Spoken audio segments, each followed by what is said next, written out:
It's a warm spring morning on May 4th, 2000.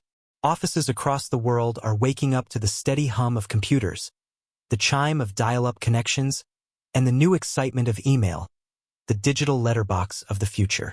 In a cubicle in London, an employee sips coffee as he refreshes his inbox. He freezes. His eyebrows rise. Could it be from a secret admirer? Meanwhile, in New York, a university student logs in from the computer lab. The same message flashes across his screen. He glances around, smirks, and clicks it. In Washington, D.C., a government worker receives the same mysterious note. For a moment, she debates. Should I open it? What if it's from someone I know? All across the globe, millions of people are staring at the same subject line. I love you. The curiosity is irresistible. After all, who wouldn't want to open a love letter? The click of a mouse seals their fate. But what looks like a sweet confession is actually the beginning of one of the fastest spreading and most destructive cyber attacks in history. Fast montage. Emails flooding in. Inbox notifications popping like fireworks on screens. Close-up of a mouse clicking the "Love Letter for You" file. Quick cuts. Computers freezing. Error messages flashing. Phone lines ringing in offices. News tickers updating. As soon as the first clicks spread through morning offices, the virus awakens.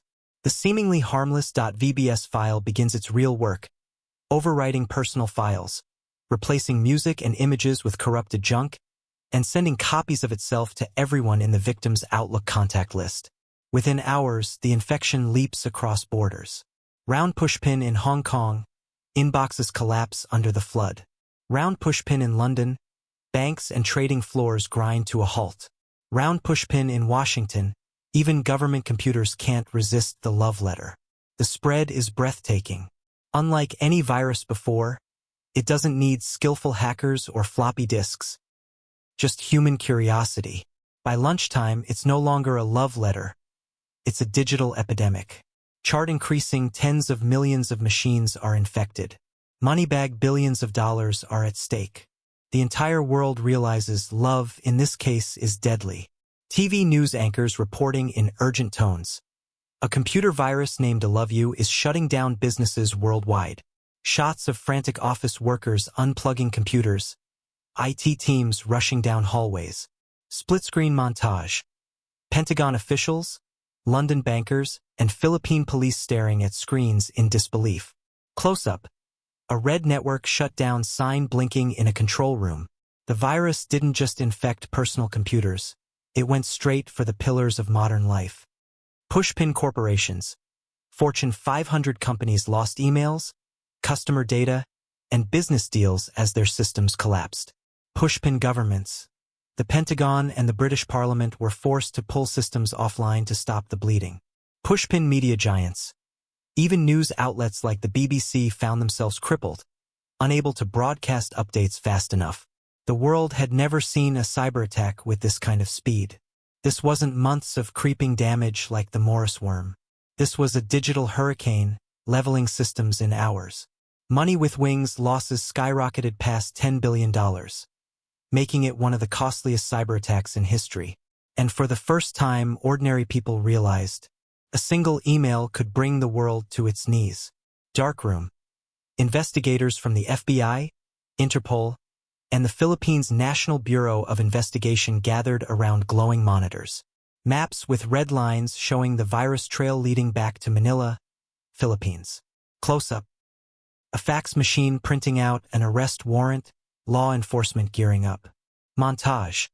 Detectives combing through cyber cafes, floppy disks, and old beige desktop computers. The sheer scale of the ILOVEYOU virus triggered one of the biggest international cyber manhunts ever. Digital forensics traced the virus back to a small apartment in Manila. Investigators found sloppy coding fingerprints and an email trail that pointed toward a young programmer. In May 2000, Philippine police raided the home of Onel de Guzman, a 24-year-old computer science student. Inside, they found computer parts, scripts, and draft copies of the virus. Evidence that this wasn't a sophisticated cybercrime syndicate, just a student experimenting with malicious code. Lightbulb shockingly, De Guzman had allegedly written the virus as part of a thesis project proposal, an idea about stealing internet passwords to access services for free. When the school rejected it, he unleashed the concept on the world. But the case took a strange turn, because in the year 2000, Philippine laws had no specific penalties for cybercrime. Backhand index pointing right, meaning, even if they caught him, they couldn't charge him for writing the virus. Courtroom in the Philippines. Journalists snapping photos, flashing cameras, people whispering in disbelief. Judge slamming the gavel, papers flying, reporters rushing to phones. Cut to global headlines. ILOVEYOU creator walks free, splashed across newspapers. Governments in chaos.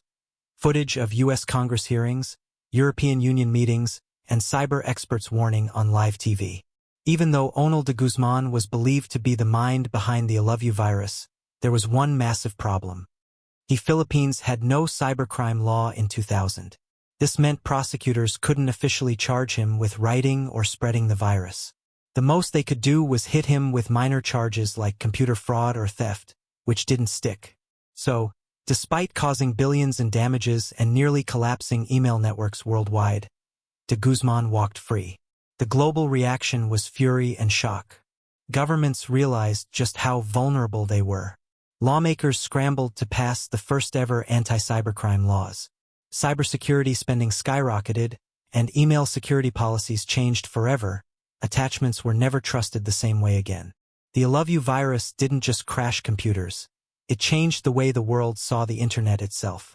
Split screen, modern cybercrime headlines, ransomware, phishing, global hacks, flashing fast. A nostalgic shot of an old Windows 98 computer with the love letter virus email frozen on screen. Security experts giving interviews, governments holding cyber drills, and hackers typing in dark rooms. Closing with a powerful shot. A digital heart-shaped virus morphing into a skull. The ILOVEYOU virus was more than just a digital prank. It was a historic turning point. It exposed how fragile our global networks really were. It proved that a single person, with nothing more than a dial-up connection and malicious intent, could bring the internet's biggest players to their knees. It forced the birth of modern cybersecurity laws, antivirus industry growth, and awareness campaigns about email threats. Today, phishing attacks and malware are still among the most common cyber threats, and they all trace their roots back to that one moment in May 2000, when the world fell for a digital love letter. The virus wasn't just about broken computers, it was about broken trust. And that trust has never been fully restored.